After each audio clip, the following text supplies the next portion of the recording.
السلام علیکم ورحمۃ اللہ وبرکاتہ۔ ہجرت کے اسباق۔ تاریخ اسلام میں سب سے زیادہ اہم مقام رکھنے والے ہجرت کے بارے میں گزشتہ ہفتہ ہم نے قاعدے سے سمجھا۔ اسلام کی سربلندی اور تقویت کے خاطر اللہ کے رسول صلی اللہ علیہ وسلم اور صحابہ کرام نے ہجرت کیا۔ دشمنوں کے سارے حربہ و منصوبے پر پانی پھیر کر رسول اللہ صلی اللہ علیہ وسلم اور صحابہ کرام مدینہ پہنچے۔ آبائی وطن سے نکالا جانا جو ایک انتہائی بڑا تشدد اور ظلم تھا۔ دشمنوں کی یہی منمانی اور ظلم آج دنیا میں جاری و ساری ہے۔ مکہ سے ہجرت کرتے وقت بڑے مغموم انداز میں اللہ کے رسول صلی اللہ علیہ وسلم نے فرمایا، اے مکہ، اللہ تعالیٰ کے شہروں میں مجھ کو سب سے زیادہ محبت تجھ سے ہے۔ اگر یہاں کے لوگ مجھے نکالنے پر آمادہ نہیں ہوتے تو میں ہرگز تجھے چھوڑ کر نہیں جاتا۔ رسول اللہ صلی اللہ علیہ وسلم کی تشریف آوری کے ساتھ مدینہ کی گلیوں میں خوشی کا ماحول چھا گیا۔ مدینہ پہنچنے کے فوراً بعد اللہ کے رسول صلی اللہ علیہ وسلم نے وہاں مسجد تعمیر کی، جس کا نام مسجد القباء ہے۔ قباء مسجد کی تعمیر کے بعد مدینہ مسجد کی بھی تعمیر کی، جس کو مسجد نبوی کہا جاتا ہے۔ مسجد صرف جائے نماز ہی نہیں تھی، مسجد نبوی سے ہی مدینہ کی عام زندگی کا آغاز ہوتا ہے۔ دوسری بات یہ ہے، اللہ کے رسول صلی اللہ علیہ وسلم کی قائم کردہ انسانی اخوت کی تعلیم پیش کی۔ دنیا میں آج تک ایسی اخوت کی نظیر نہیں ملتی ہے۔ سب کچھ چھوڑانے والے مہاجرین اور انصار کے درمیان قائم کردہ اخوت بھائی چارگی ایک مثال ہے۔ علائش زندگانی اور وسائل حیات کو اپنے بھائیوں کے ساتھ ساجھیداری کی۔ تیسری بات یہ ہے کہ مدینہ میں حضور اکرم صلی اللہ علیہ وسلم نے یہودیوں کے ساتھ ایک معاہدہ کیا۔ دنیا کی تاریخ میں پہلی مرتبہ غیر تحریر اصول کے تحت اس قرار کو مضبوطی ملی۔ اس معاہدے کے تحت مدینہ میں مسلمانوں کو اقتدار حاصل ہوا۔ سارے لوگوں کو ان کے یقین اور عقیدے کی بنا پر زندگی گزارنے کا موقع فراہم کیا گیا۔ چوتھی بات یہ ہے کہ اللہ کے رسول صلی اللہ علیہ وسلم کے اوپر ظلم و تشدد توڑنے والے مکہ مشرکین سے اللہ کے رسول صلی اللہ علیہ وسلم نے جنگ جاری کی۔ اپنے مال اور وسائل کو دوبارہ حاصل کرنے کے پیش نظر مکہ فتح کرنے کے لیے مسلمانوں کو آمادہ ہونا پڑا۔ مظلوموں کے حقوق واپس دلانا، مظلوموں کے اندر خود اعتمادی پیدا کرنا وغیرہ اللہ کے رسول صلی اللہ علیہ وسلم کے اہم مقاصد تھے۔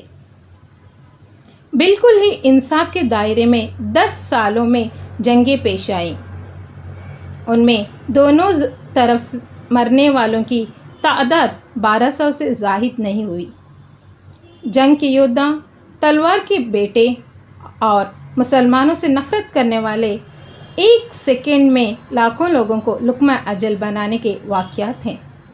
ہٹلر، موسولینی اور انڈین فسطائیت نے آخر کس قدر لوگوں کو موت کے منہ میں ڈھکیلا ہے۔ چنانچہ انصاف کی جنگ میں صرف حق خونی وہاں بہایا گیا۔ پانچویں بات یہ ہے کہ اللہ کے رسول صلی اللہ علیہ وسلم انسانیت کا اعلان کرتے ہیں۔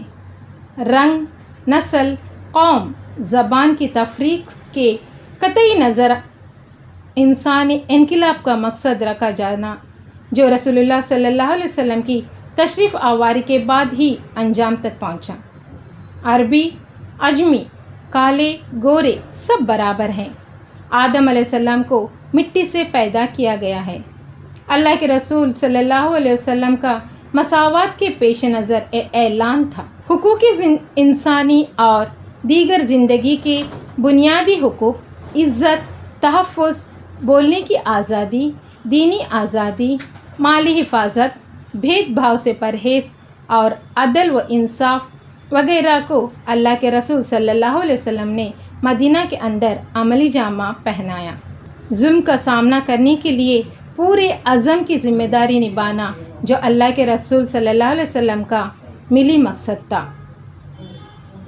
ملک کی مالی حفاظت جو مومنین کی ذمہ داری ہے، اس کے مد نظر صاحب حیثیت سے زکوٰۃ وصول کرنا اور محتاجوں میں اس کو تقسیم کر کے مالی برابری لانا، نیز ہر طرح کا مالی استحصال روکنا جو اللہ کے رسول صلی اللہ علیہ وسلم کا مالی میدان کا ہدف تھا۔